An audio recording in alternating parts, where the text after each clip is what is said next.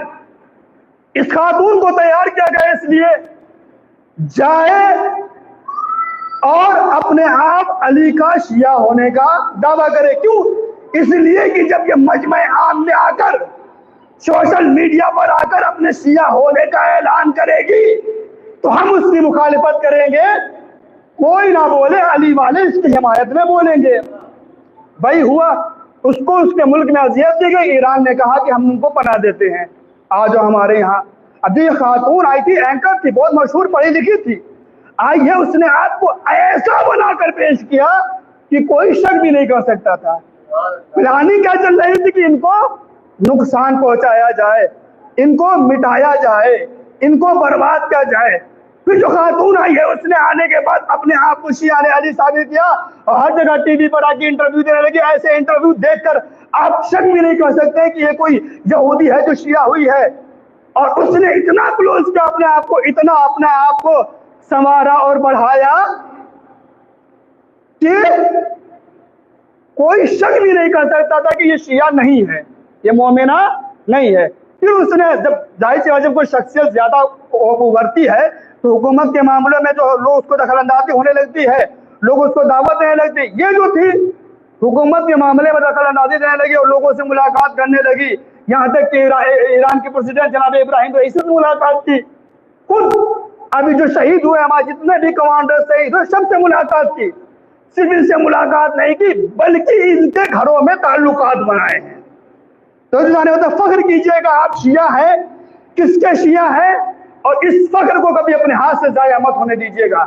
دشمن چاہتا ہے شیعوں کے گھٹکرے میں آئے، شیعوں کے دائرے میں آئے اور تم کو نقصان پہنچائے۔ وہ آئی، اس نے آپ کو کہا میں شیعہ نے علی ہوں، علی کا کلمہ پڑھ رہے، ہر جگہ ٹی وی انٹرویوز کر رہے، اس کے بعد سپورٹ کر رہے ہیں، یہ تو ہماری قوم میں آ گئی ہے، یہ تو مومنہ ہو کے لہٰذا ہم اس کو دعوت دے رہے ہیں، آؤ آگے بڑھو۔ ایسا ہوتا ہے کہ ہم اس کو دعوت دے رہے ہیں، آؤ آگے بڑھو، تو وہ آگے بڑھتی گئی، ترقی کرتی گئی، یہاں تک کہ اس نے آرٹیکل جو لکھے، اپنے مضامین لکھے، رہبر معظم کی سائٹ سے بھی شائع ہو گئے، وہاں بھی نشر ہو گئے۔ لیکن اس آڑ میں وہ ایک کام یہ کر رہی تھی، جب بھی کسی شخصیت سے ملاقات کرتی تھی فوراً اس کی لوکیشن شیئر کرتی تھی، کہاں؟ برٹش، اسرائیل اور امریکہ کو۔ اتنی بڑی پلاننگ ہے دشمن کی، کیا کر رہا ہے؟ اس قوم کو کھوکھلا کرا جائے، اس قوم کو اندر سے مٹایا جائے۔ اس نے اتنی بڑی پلاننگ رچی تھی، 10 سال پہلے ایک خاتون کو مجمع عام میں اعلان کرایا کہ یہ شیعہ ہونے کا اعلان کر رہی ہے۔ وہ آئی، آنے کے بعد شیعوں کی سب میں شامل ہوئی اور کہا کہ ہم اس کو نقصان پہنچائیں گے، ان کی تمام بڑی شخصیات کو مار دیں گے۔ لیکن اللہ نے اس کالے امامے والے بوڑھے سید علی خامنہئی کو کہ امریکہ اور اسرائیل کی پوری سیاست کو ایک اشارے میں نابود کر دیا، ایک اشارے میں نابود کر۔ صرف ہمیں دیکھیں، دنیا ڈرتی ہے، کالے کپڑے سے ڈرتی ہے، دنیا ڈر رہی ہے۔ آخر یہ دو بوڑھے کون ہیں جن کی عمر تو 90 سال کے قریب پہنچ گئی ہے، لیکن ان کو حوصلوں کو دیکھو تو ایسا لگتا جیسے 18 سال کا جوان ہے، ایسا لگتا جیسے 18 سال کا جوان ہے۔ یہ کالے امامے لگائے ہوئے دو سید علی سیستانی، سید علی خامنہئی، یہ صرف قوم کے رہبر نہیں ہے بلکہ شیعیت کی دو آنکھیں ہیں، بلکہ شیعیت کی دو آنکھیں ہیں، شیعیت کی دو آنکھیں ہیں۔ اسلام دیکھیں، انسان کا چہرہ تبھی خوبصورت لگتا ہے جب اس کے چہروں پر دونوں آنکھیں ہوں، ہے کہ نہیں؟ جب اس کے چہرے پر دونوں آنکھیں ہو، اگر خدا نہ خواستہ کسی کی ایک آنکھ میں کوئی نقص آ جائے اور ڈاکٹر کہتے کہ آپ کی یہ آنکھ نکالنا پڑے گی، آپ کی پتھر کی آنکھ لگے گی، تو لوگ دیکھنا گوارا نہیں کریں گے۔ اے کتنا بدصورت انسان ہے، منہ پھیر لیتے ہیں کہ نہیں؟ کہتے کتنا بدصورت آنکھ ہے، ایک آنکھ والا ہے، نظریں کیسے کیسے الکا دیے جاتے ہیں، کانا ہے، اندھا ہے، اس طریقے کا الکا دی جاتی ہے اور راستے کاٹنے لگتے ہیں۔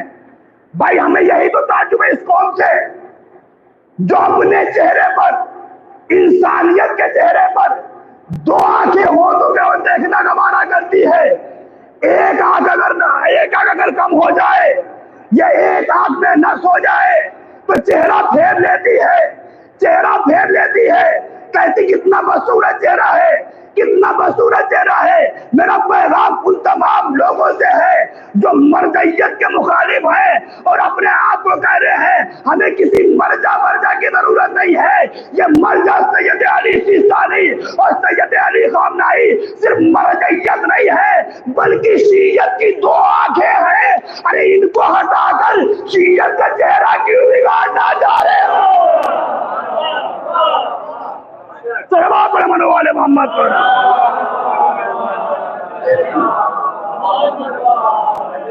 یہ شیعت کی دو آنکھیں ہیں، ان کو ہٹا کر شیعت کا چہرہ بگاڑنا مت چاہو۔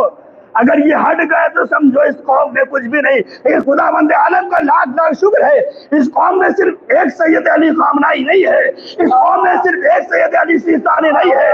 دشمن یہ سمجھتا تھا کہ ہم نے شہید قاسم سلیمانی کو مار دیا ہے لہذا ہم نے ایران کو ختم کر دیا ہے۔ دشمن یہ سمجھتا تھا ہم نے سید حسن نصر اللہ کو مار دیا ہے لہذا ان کی قوم میں کوئی نہیں بچا ہے۔ اسے نہیں معلوم ہے ایک قاسم سلیمانی مارو گے 1000 پیدا ہو جائیں گے۔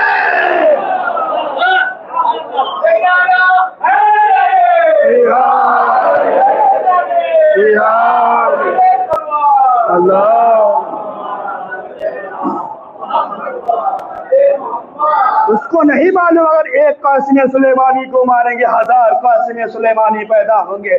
دیکھا نا آپ نے ابھی جب 15 دن پہلے ایران اور امریکہ کی جنگ تھی، پہلے ہی حملے میں اسرائیل نے آنے کے بعد ایران کے ٹاپ لیول کے 5 کمانڈرز کو شہید کر دیا۔ دنیا یہ پریشان تھی اب کیا ہوگا، اب کیا ہوگا، اب کیا ہوگا۔ ان کے تو علمدار چلے گئے ہیں۔ خدا جانے کتنی بصیرت کا حامل ہے سید علی خامنہئی، اس نے اپنے کمانڈرز کی نماز جنازہ بعد میں پڑھائی ہے، علمداروں کا اعلان پہلے کیا۔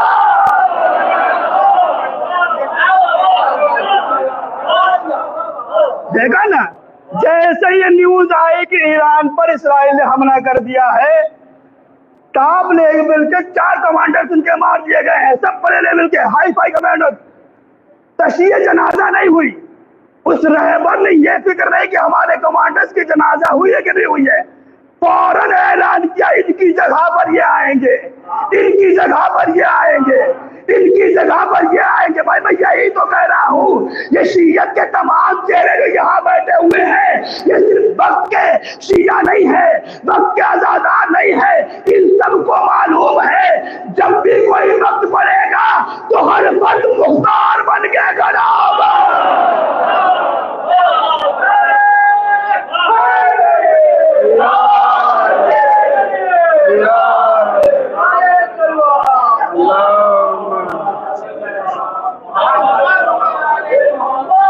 اس میں کوئی جوان بوڑھا بچہ کچھ نہیں ہوتا ہے۔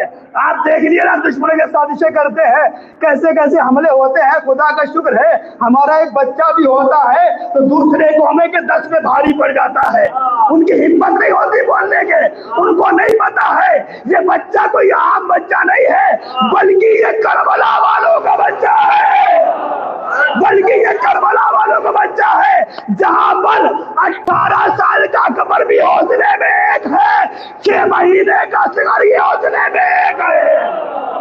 صلوات پر منو والے محمد پر۔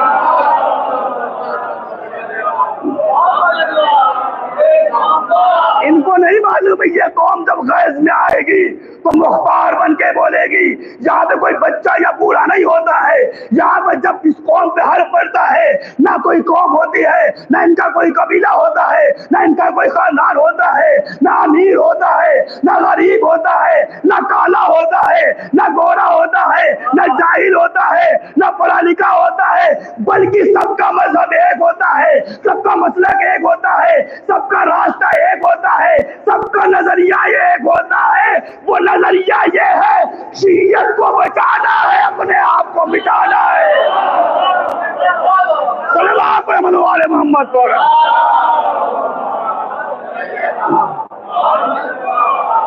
جب اس قوم پر وقت آتا ہے تو یہاں کوئی نہیں دیکھتا کہ ہمارے پاس پیسہ ہے کہ نہیں ہے۔ آپ کو دو چیزوں پر نگاہ ہونا چاہیے، ایک تو یہ پبلک میں وہ لفظ کس لیے استعمال کیا جا رہا ہے، دوسرا یہ لغت میں، ڈکشنری میں دیکھا جائے کہ وہ لفظ کس لیے استعمال ہوا۔ شیعہ کس کو کہا جاتا ہے؟ شیعہ لفظ ہے عربی زبان کا، عربی زبان کی سب سے بڑی لغت جس کا نام ہے لسان العرب۔ لسان یعنی زبان، عرب یعنی عرب کی زبان کی جو لغت ہے اس کا نام ہی رکھا لسان العرب۔ ڈکشنری میں اس کو کیا کہا جاتا ہے؟ لغت میں شیعہ کو کہا جاتا ہے الشیعۃ قوم الذین اجتمعوا علی امر۔ کا شیعہ وہ قوم ہے جو کسی ایک امر پر متفق ہو۔ یہ لغت میں تعریف کی گئی شیعہ کی۔ پھر اس کے بعد کہا قوم الذین اجتمعوا علی امر واحد فہم الشیعہ۔ وہ قوم ہے جو کسی ایک امر پر، کسی ایک بات پر متفق ہو، وہ شیعہ ہوں گے۔ سوچو کہ نہیں بھائی، لسان العرب، عربی کی لغت یہ کہہ رہی ہے وہ قوم جو کسی ایک امر پر، کسی ایک کام پر، کسی ایک فیصلے پر متفق ہو، اس کو شیعہ کہا جائے گا۔ توجہ ہے کہ نہیں؟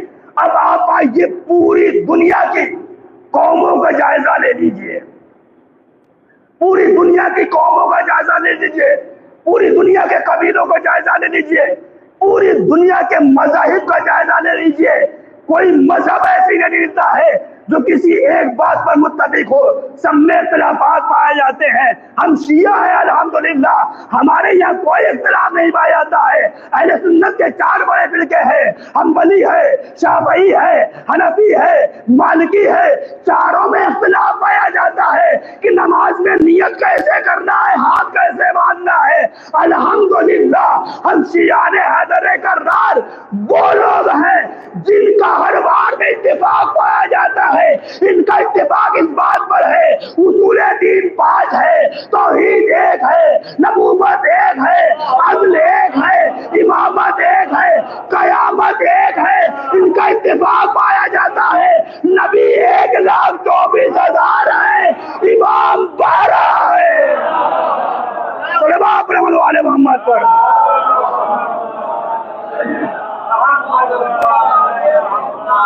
آپ کو کہیں نہیں ملے گا کسی قوم میں ایسا ہو۔ الحمدللہ ہمارے بچوں سے پوچھ لیجئے، ابھی جو 5-6 سال ان کو بولنا آتا ہے ان سے پوچھ لیجئے، پوچھے کیا اللہ کتنے، فوراً کہے گا اللہ ایک۔ پنجتن کتنے؟ 5۔ کسی کو اختلاف نہیں ہے۔ معصوم کتنے؟ 14۔ نبی کتنے؟ یہ بچوں کو لٹایا گیا ہے۔ الحمدللہ یہ ہماری ماں کی تربیت کا اثر ہے کہ ہمارا بچہ گھروں سے بعد میں نکلتا ہے یا علی کا نام پہلے لیتا ہے۔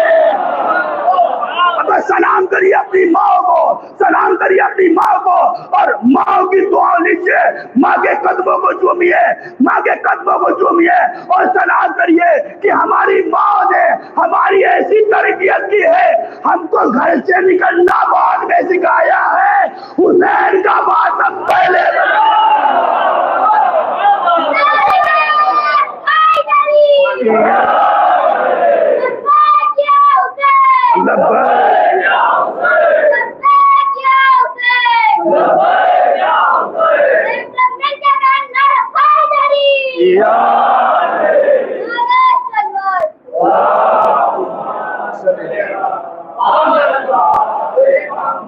کیا اب بھی ثبوت کی ضرورت ہے نا؟ میں نے اس بچے سے نہیں کہا نعرہ لگائیے، میں نے تو نہیں کہا اس بچے سے نعرہ لگائیے بھائی، لیکن اس کے اندر یہ جذبہ عشق حسینی تھا، یا لفظوں کو بدل کر یہ کہوں، اس کے اندر، اس بچے کے اندر، بلکہ اس بچے کے نہیں، جتنے بھی یہاں فرش عزا پر بیٹھے ہیں سب کے اندر یہ جذبہ عشق حسینی تھا کہ ماں نے بنا پرواہ کیے ہوئے اپنے بچے کو مجلس میں بھیج دیا۔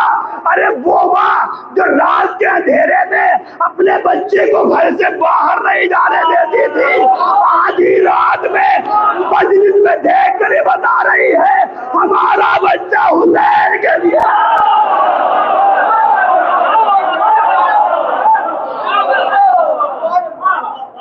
ہے کہ نہیں؟ آپ دیکھیں، آپ کو اگر اتنی رات میں اگر گھر سے باہر کہیں مل جائے مجھے بتائیے گا، رات کا 10:30 بج گیا ہے، اگر کہیں باہر مل جائے تو مجھے بتائیے کہ بہت بچے بیٹھے ہوئے ہیں کہ ماں باہر نہیں جانے دیتی ہے اس لیے کہ میرے بچے کو اذیت نہ ہو جائے، میرے بچے کو کوئی نقصان نہ پہنچا دے، میرے بچے کو کوئی پریشان نہ کر دے۔ لیکن الحمدللہ یہ فرش وہ جگہ ہے جہاں پر ماں اطمینان سے بھیجتی ہے، اس کو یقین ہے، اس کو یقین ہے، ہماری ماں کو یقین ہے کہ ہمارا بچہ جب گھر سے نکلتا ہے کسی ایسی ویسی جگہ نہیں جاتا ہے بلکہ یہ وہاں جاتا ہے جہاں سے آسمان والے آتے ہیں۔ آپ نے منوال محمد پر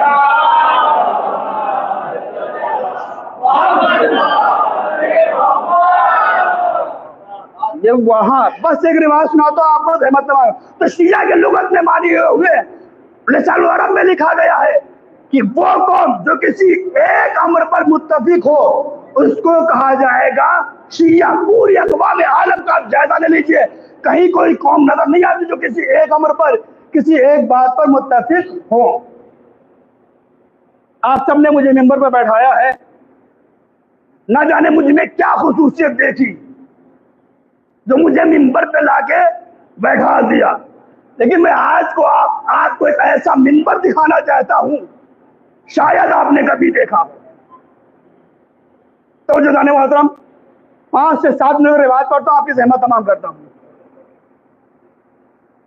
حدیث ہے جس کو شیخ صدوق علیہ الرحمہ نے، جو ہماری شیعت کی جان ہے، جن کو ان کے حدیث لکھنے کی وجہ سچوں کا شیخ کہا جاتا ہے کہ انہوں نے کچھ غلط نہیں لکھا ہے، انہوں نے اپنی کتاب فضائل شیعہ اس نے ایک روایت لکھی ہے، ایک مرتبہ مسجد نبوی سجی ہوئی ہے، جیسے آپ سب بیٹھے ہوئے ہیں ویسے مسجد نبوی جو ہے بھری ہوئی ہے۔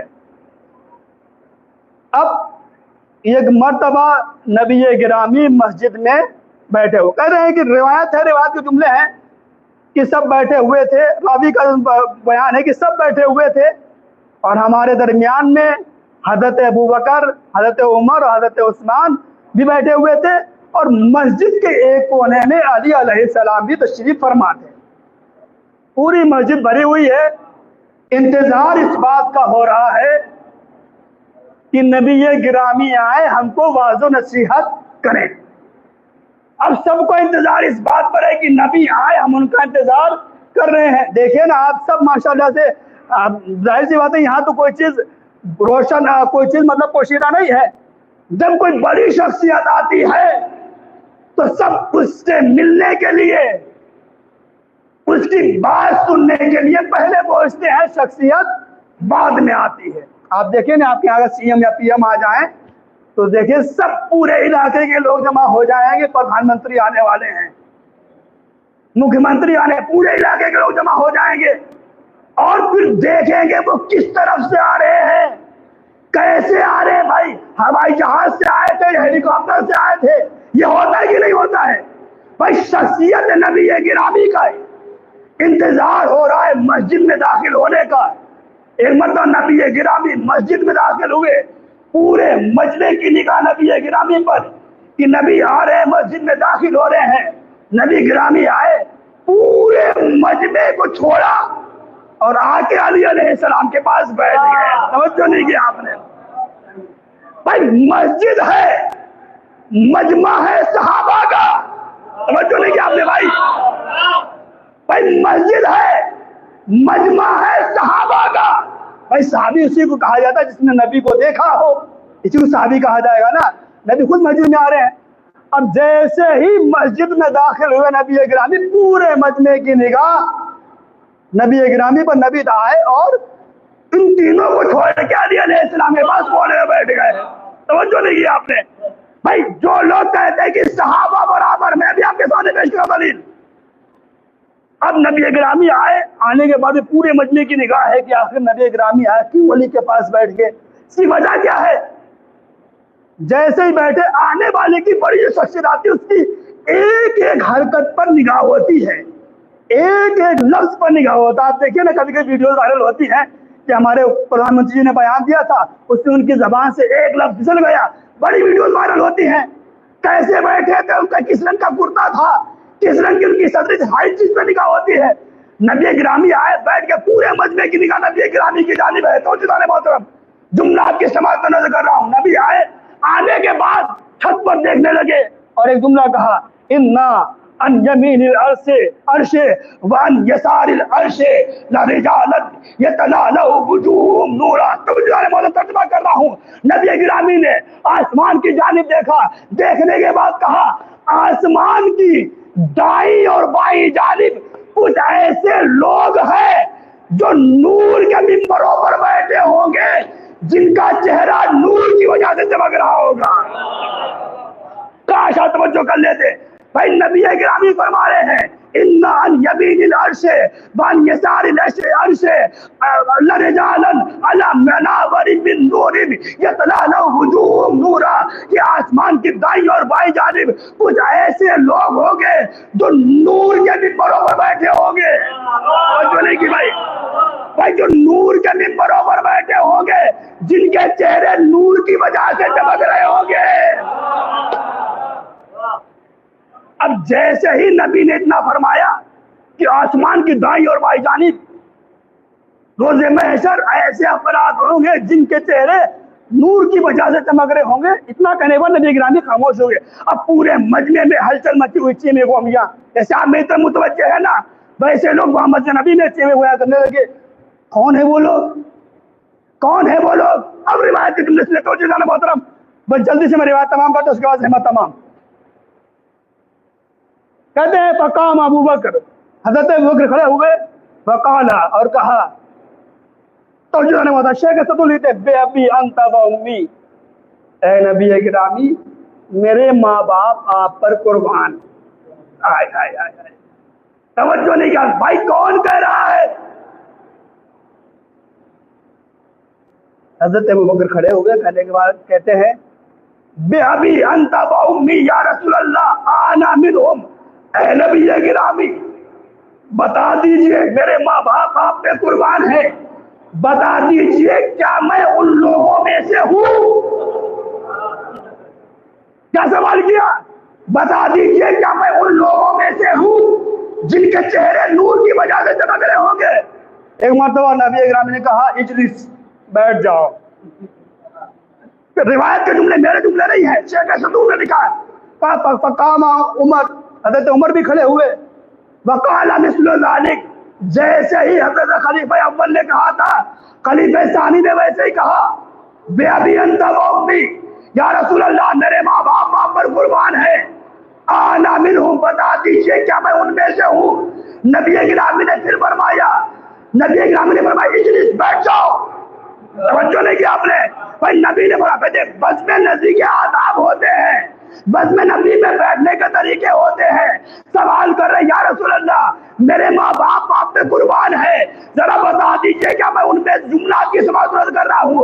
کرے میرے ماں باپ آپ پہ قربان ہے، میرے ماں باپ آپ پہ قربان ہے. جس سے خود کبھی جنگ میں رکا نہیں گیا ہے وہ ماں باپ کو کیا قربان ہے؟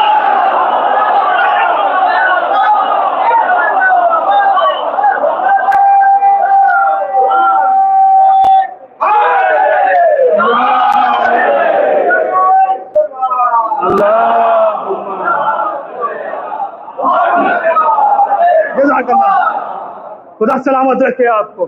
آپ نے میرے جملے اکد کر کے روایت سنا رہا میں تمام کر رہا ہوں. تو دو لوگ کھڑے ہوئے، کہ فلما رأى عبداللہ ابن مسعود ما قال لهما، نبی گرامی کی وزن سے تیسرے شخص کھڑے ہوئے.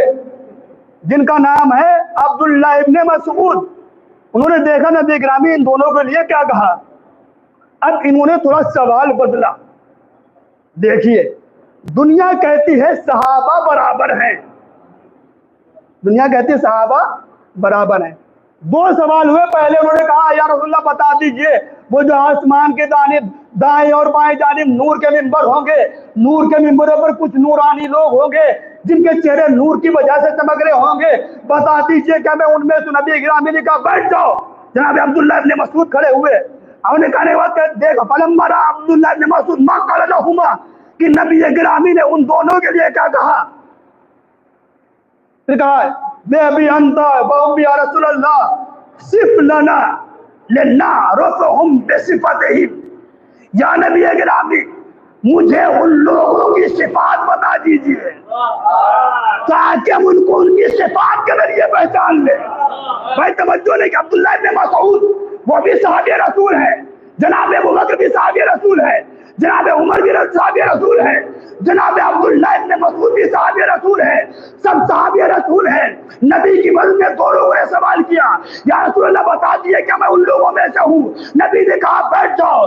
تیسرے صحابی کھڑے ہوئے. کہا رسول اللہ میں یہ نہیں پوچھتا ہوں یہ بتائیے میں ان میں سے ہوں یا نہیں ہوں، بلکہ مجھے ان کی صفات بتا دیجیے، مجھے ان کی کوالٹیز بتا دیجئے، مجھے ان کی اچھائیاں بتا دیجئے کہ وہ لوگ کون لوگ ہیں. میں یہی تو کہتا ہوں صحابی برابر نہیں ہوتا ہے. ارے جس کو سوال کا طریقہ نہ معلوم ہو، جس کو نبی کی بزم میں سوال کا طریقہ نہ معلوم ہو کہ کیسے نبی کی بزم میں سوال کیا جاتا ہے، کیسے پوچھا جاتا ہے، تو کیسے برابر ہوتے ہیں؟ قرآن مجید کہتا نا تلک الرسل فضلنا بعضهم علی بعض، کہ نبی اگر اللہ کہتا ہے کہ ہم نے تمام انبیاء کو 1,24,000 انبیاء میں سے ہر ایک کو بعض پر فضیلت دی ہے. عالم اسلام بڑے شوق سے کہتا صحابہ ہیں برابر ہیں، کوئی برابر نہیں ہے. بھائی جب نبی کے مطلب برابر نہیں ہو سکتا تو صحابی کیسے برابر ہو سکتا؟ جب قرآن مجید کہہ رہا نا تیسرے پارے کی پہلی آیت پڑھیے نا تلک الرسل فضلنا بعضهم علی بعض، کہ وہ اللہ وہ ہے جس نے رسولوں کو بعض پر فضیلت دی ہے. یعنی رسول مرتبے میں برابر نہیں ہے. جب رسول برابر نہیں مرتبے میں تو صحابی بھی مرتبے میں برابر نہیں ہے.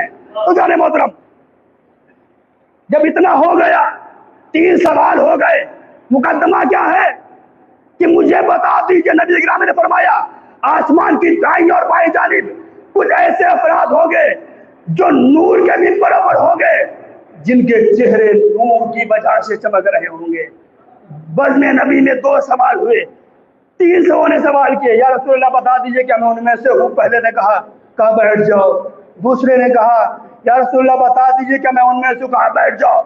پھر جناب عبداللہ ابن مسعود کھڑے ہوئے. کہا یا رسول اللہ بتا دیجئے مجھے ان کی صفات بھی بتا دیجئے تاکہ میں ان کو صفات کے ذریعے سے پہچان سکوں. تو جو جانے محترم ٹھیک ہے 3 سوال ہوئے.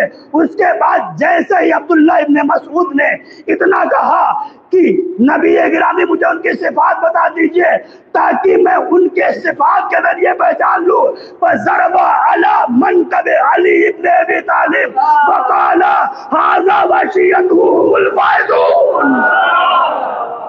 کوئی توجہ نہیں کی آپ نے. نبی گرامی نے فرمایا ہے عبداللہ مسعود نے مسعود اور تمام صحابیوں سن لو وہ جن کے چہرے نور کی وجہ سے چمک رہے ہوں گے وہ علی کے شیعہ ہوں گے. سلام اپنے منو والے محمد پر.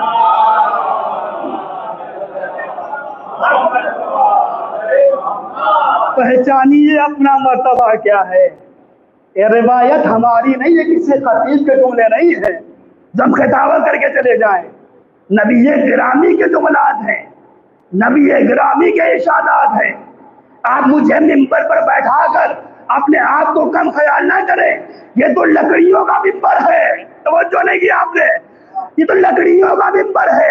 ارے آپ کے لیے نبی گرامی فرما رہے ہیں آسمان کی دائیں اور بائیں جانب علی اور علی کے شیعہ ہوں گے، جن کے لیے نور کے ممبر ہوں گے، جن کے چہرے نور کی وجہ سے چمک رہے ہیں، تو دنیا موسم میں جملے کی قدر کر لیجئے گا، بھائی نور کا ممبر دو ہی لوگوں کے لیے ہے، یا غدیر میں علی کے لیے ہے، یا قیامت میں علی والوں کے لیے ہے۔ صلوات پڑھیں والے محمد پر۔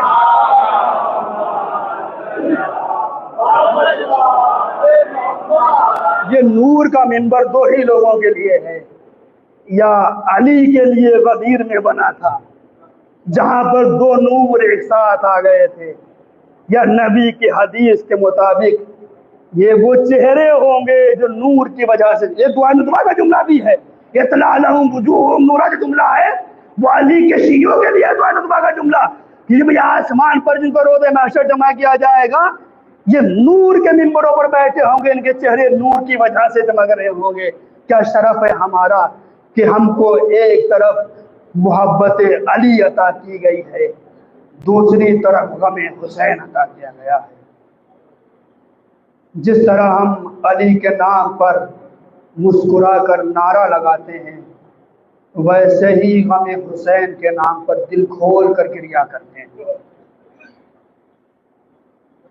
دل کھول کر گریا کرتے ہیں۔ کسی کو بتانا نہیں پڑتا ہے کہ تم رو حسین پر، بلکہ جیسے ہی کربلا کا نام آتا ہے سب کے دلوں میں عجب کیفیت آ جاتی ہے۔ آ گئی 2 محرم، گزر گیا دن، سج رہی ہے کربلا۔ یہی وہ دن تھا جب میرے آقا کو کربلا کی زمین کو خریدنا پڑا۔ پر ہے تو امام کو گھیر کر لے کر آیا ہے، اور اس نے راستہ روکا ہے، کئی جگہ راستہ روکتا رہا۔ 2 محرم کو امام کربلا کی زمین میں جیسے ہی داخل ہوتے ہیں، ایک مرتبہ عجیب و غریب کیفیت ہوتی ہے۔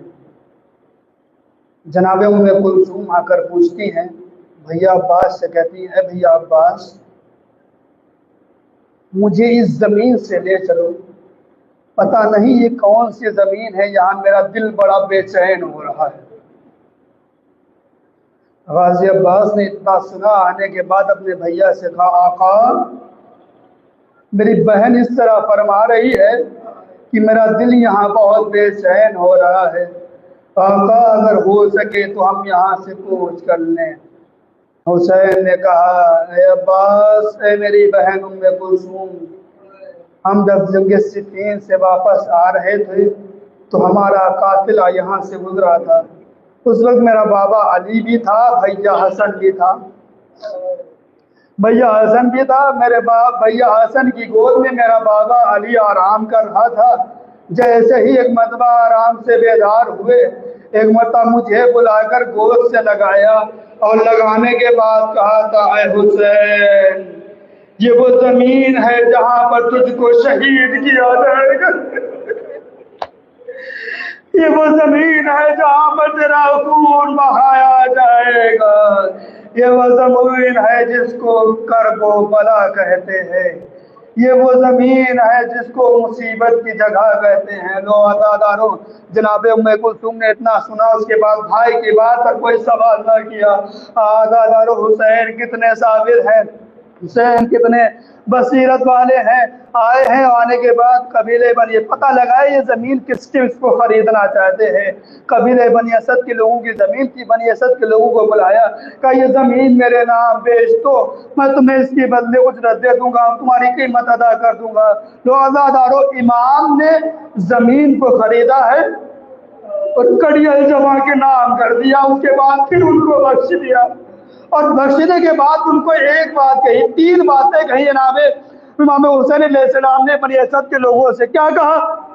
توجہ دان محترم، دیکھیں امام کو کتنی ہم سے آرزویں ہیں، کاش ہم ان امیدوں پر اپنا پورا کھرا اتر جائے، کس طرح میرا امام ہم سے امیدیں رکھتا ہے۔ اس کے بعد امام نے وصیتیں کی، کہا اے بنی اسد کے لوگوں، دیکھو 10 محرم کو حسین یہاں قتل کر دیا جائے گا، جب ہمارے اہل حرم کو اسیر بنا لیا جائے، ارے اس کے بعد تم آنا، فرات کے کنارے ہمارے لاشوں کو دفن کر دینا۔ اور ایک وصیت یہ کی ہے، جب بھی میرا کوئی زائر آئے تو ہمارے زائر کو میری قبر کا نشان بنا دینا، اور جب میرے دوران کوئی زائر آئے تو اسے 3 دن تک اپنا مہمان رکھنا۔ لو بنی اسد کے نام امام نے زمین کو بخش دیا، ان کو ہبا کر دیا ہے۔ عادت اور وصیتیں کرتے جا رہے، آدمیوں کو بلائے وصیت کی ہے، دیکھو اگر تمہارے لیے حالات سازگار نہ ہو کسی طرح مجھے دفن کر دینا۔ اس کے بعد آدمیوں کو واپس کر دیا، پھر بنی اسد کی عورتوں کو بلایا اور کہا دیکھو اگر ایسا ہو سکے کہیں یزید کے حکم یزید کے سپاہیوں کی وجہ سے کہیں ایسا نہ ہو جائے کہ تمہارے مردوں کی غیرت، تمہارے مردوں کی غیرت مر جائے اور تو ہمیں اسی طرح چھوڑ دے، تو تم ان کی غیرت کو بیدار کرنا اور ان سے کہنا کہ حسین غریب کا لاشے کو دفن کر دے۔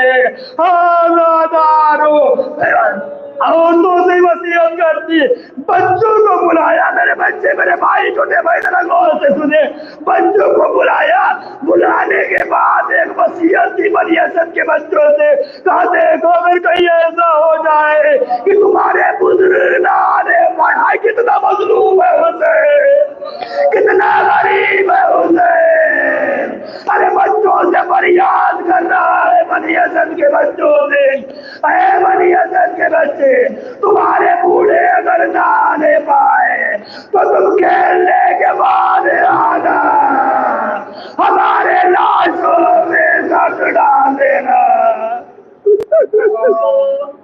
آزادارو زمین کربلا کو خریدا گیا، خیموں کو نصب کیا گیا، اس کے بعد مولا آئے ہیں، آنے کے بعد بتاتے جاتے غازی عباس کو کربلا کا پورا نقشہ بتا رہے ہیں، کہتے عباس دیکھ رہے ہو یہ وہ جگہ ہے جان یہ کمر پر چیکا کے گرے گا، عباس دیکھ رہے ہو یہ وہ جگہ ہے جہاں قاسم ایڑیاں رگڑے گا، عباس دیکھ رہے ہو یہ وہ جگہ ہے جہاں مرون و محمد مارے جائیں گے، اے عباس دیکھ رہے ہو تو قرآن دیکھ رہے ہو یہاں پر تمہارے بازو قلم کیے جائیں گے، اے عباس یہ وہ جگہ ہے جہاں پر تمہارے بھائی حسین کا سر تن سے جدا کیا جائے گا۔ وَسَيَعْلَمُ الَّذِينَ ظَلَمُوا أَيَّ مُنقَلِبٍ يَنقَلِبُونَ۔ ماتم حسین